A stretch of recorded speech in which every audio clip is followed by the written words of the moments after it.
You're watching the Skateboarding Bros Show. Stories from the pioneers of skateboarding about the history and the fun of the sport we love. You're watching the Skateboarding Bros Show. Like and follow us on YouTube, and we have a new website, skateboardingbroshow.com. Oh, it's actually skateboardingbros.com. Thank you very much for watching, and we're going to share our memories from the past of Florida skating and the national skating scene as well. And we hope you have a comment or two, and maybe we'll get your opinion online too. Thank you very much. So let's go. We're looking at the Clearwater Fun and Sun Championship in 1979, and we're going to start off this episode showing the slalom event. Downhill, ever so slightly downhill, but it was downhill. So let's jump in. The sidebar to this, just even start, this was the second, so this was a series, so this was the second one that they did. This was put on by Clearwater Skateboard Park. They started, the first one was in 78, but this was the second one. It was really came together. Lots of pros came out with some pros came out from California. There was a guest appearance by Tony Mad Dog Alva, and David Hackett showed up, Jerry Valdez, Daryl Miller. There was a lot of heads that showed up out there. This was really a golden age for skateboarding. Yeah, Clearwater never saw anything like this before. This was a big deal. Yes. John Hudson came. John Hudson came, stayed at my house. I remember going to Tampa Airport to pick him up and trying to find places to practice, and it's a little bit weird in Clearwater trying to find a hill. Yeah. So Fun and Sun was something that the city of Clearwater did. It was a Chamber of Commerce type event. It was a promote the whole city, and I believe it was Muriel Yantis at Clearwater Skate Park. She was fundamental in promoting the skate park and the skateboard scene and developing a relationship. To think that during this era when we were pretty much viewed as criminals. Yeah, I guess we weren't exactly the shining stars of society, and to get a whole street, a 4-lane street that beautiful on a summer weekend was actually it was spring. Just does this say March on it? March, yeah. So that's high season, right? So we're still before Easter, so we're still high season. To get that done was it was quite a feat, and something that you don't really realize when you're 18 and you're trying to skate in the thing. And in addition to that, the hotel that is featured later was owned by a private company. It is no longer owned by a private company, and there's no longer people sunbathing in front of it. So let's stay tuned to see some babes. Yes. So let's see what we got here. I see a SIO sticker in the picture here with the skateboards inside out. Yeah, it's Barry Zaritsky. It's big deal, big doings. That was there's Dick Yantis. Yeah, right. Yeah. That's the safe. That's how about some air quotes? That's actually a real safety meeting, not a safety meeting. Yes. Safety meeting with all the riders. How about that? I'm trying to get this to stop, and so we can recognize some people. Let's see. Yeah, it's pretty choppy in the beginning. So Dick and Muriel were one couple of 3 that own Clearwater Skate Park, right? Yep.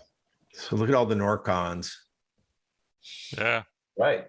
This is before ProTech really became a thing. So you're disqualified. You do this, you're disqualified. Who's that guy? I love the look. Oh my God, more rules. Where are my sunglasses? I drank so much last night. Get on to this. There's Barry Zaritsky right there. Yeah. SIO. I think that's me in the yellow shirt right off his. Oh, nice. Yeah, cool. So you see the people. This is great fun. Okay, if this actually gets viewed, it's what 65, 70 degrees, and there's people with coats on. That's a Um, good Yeah, observation. back when Florida was normal temperature was 65 in March. Now it's 85. So Yeah. So let's see what we got going. What is he eating? The ice he's ski probably eating glasses. oranges or something. He's Yeah. oh, here we go. There's Ed. I know Ed this talking. guy. Do you have the audio? Because I think you talked to a cop here or something. Yeah, let's see if we can get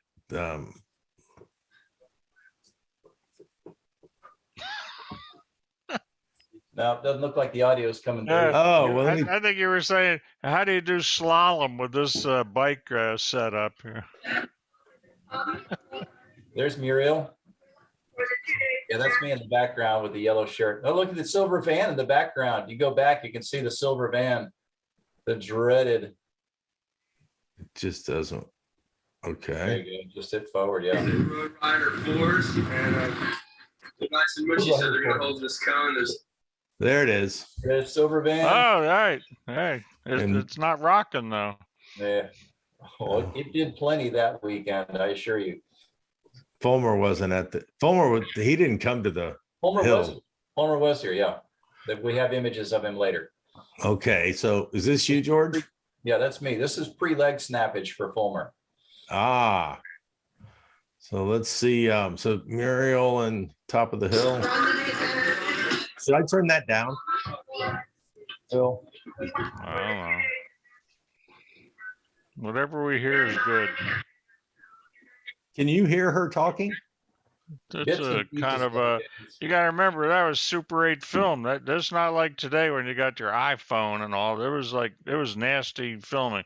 But I 3 can- minutes to a cartridge, so that was all you had. I just can hear it pretty well through my speakers, and I don't want it coming over relayed. I don't know if you want me to turn it down or not. This is practice, which was anarchy. There's two events here. There was a head-to-head, and then there was a giant slalom, which would be considered a hybrid slalom for in most cases. This is the giant slalom. There's George. That's me and That's a rocking flyaway. early adopter of the flyaway. That's Gonzalez. That's Charlie. Oh yeah, Gonzalez. right. Yeah, Charlie Gonzalez. He was hot. Jimmy. Oh, there's Jimmy Marcus. So you can see, check that out. Oh, and there's Tony Alva. The Tony Alva on the left there, right? So this There he is is. before he opened the Heineken, right? Yeah, this was before. That happened the next night. Yeah. So I mean, we don't have footage of that, I don't believe, but he was drinking beers in the Clearwater Skate Park pro shop, and the way he was opening the Heinekens was with his teeth. No, he saw Tim Scroggs do it. Ah, so he tried it. He tried it. He saw Scroggs do it because Scroggs could do it because he just, you know how Scroggs was. He always had little things that he could do that were different. So the West Coast learned from the East Coast on how to open a Heineken. Well, he didn't learn too good because well, go ahead, Edgar. You were telling the story, but Scroggs do it. So apparently, during the mayhem of a contest, Mr. Alva attempted to open a Heineken with his teeth. And I'm not sure if it really was, but I think it was his canine tooth that he fractured. Lower right canine broke all the way down to the gum. His tooth was bleeding. So he had to go to the oral surgeon, emergency oral surgeon. Mott's coming on. Okay. So it's In Clearwater, they had an oral surgeon in Clearwater in the 70s. yes, I think so. Because Muriel, all of a sudden, one of the pillars of organization had to take her, and I'm sure they paid for Tony and Hackett to fly out. I can't remember what the deal was on that. I don't know if they were already going on tour, but she may have contributed to some of that. I can't remember how it was all, but yeah, Hackett. We'll have to invite Tony onto the show to talk about it. Yeah. So I've got George trying to ring in No, the audio. Yeah, you can just cancel that. I was just sending it to Mott. Oh, I got you. And I am here and I'm cameraless. There he is. Hey, Tim's here. The I am Terminator. cameraless today. Sorry, guys. I've had a busy weekend. You know, they say about history, if you don't have pictures of it, it never happened. So Tim's really not here, but he can talk. Oh, he can say anything now because there's no way to prove it. Oh, like, he's gonna be looking at, oh, who's this guy in this head? That guy, the kooky hat? I'll kick his ass. Yeah, go ahead. You can say that now, Mott. Yeah. Yeah, I don't have anything to say about TA. That's positive anyway. Ooh. What's the date stamp? When did he come out with the 8 or 9-inch Alva board and that logo? When was that? That would have been easily 77 that he did the 8-inch, I want to say. Yeah, that was I was still at Clearwater Skate. I remember being at Clearwater Skate Park and ordering one over the phone through Pete Zender, and that and a long sleeve t-shirt. And then they all came in. I was like, I don't want one because everyone else has one, but I'll keep the t-shirt. This is 2 years in then at this point. So he made bank. Oh, I always thought he's the worth a Alva couple logo was impressive. The way he did his name, that was an impressive logo for Alva. And Alva could back it up. There's no doubt at the time he could back it up. He was a great skater. But anyway, let's go on back to slalom. Back to slalom. Let's see what's going on. He was cool when he showed up. He was a cool cat. I liked him there. Oh, and in the background is the Jeep Wagoneer. The Jeep. Almost looked like Bruce Walker coming down there. Jeep Wagoneer. What a piece of. Oh, that was the Yantis mobile. The Yantis mobile. Yeah, that, and they had a freaking Matador. AMC Matador. Okay. Oh, that was Sorry about that. That's probably worth a lot of money right now if you had one. Yeah. So let's see what we got going here.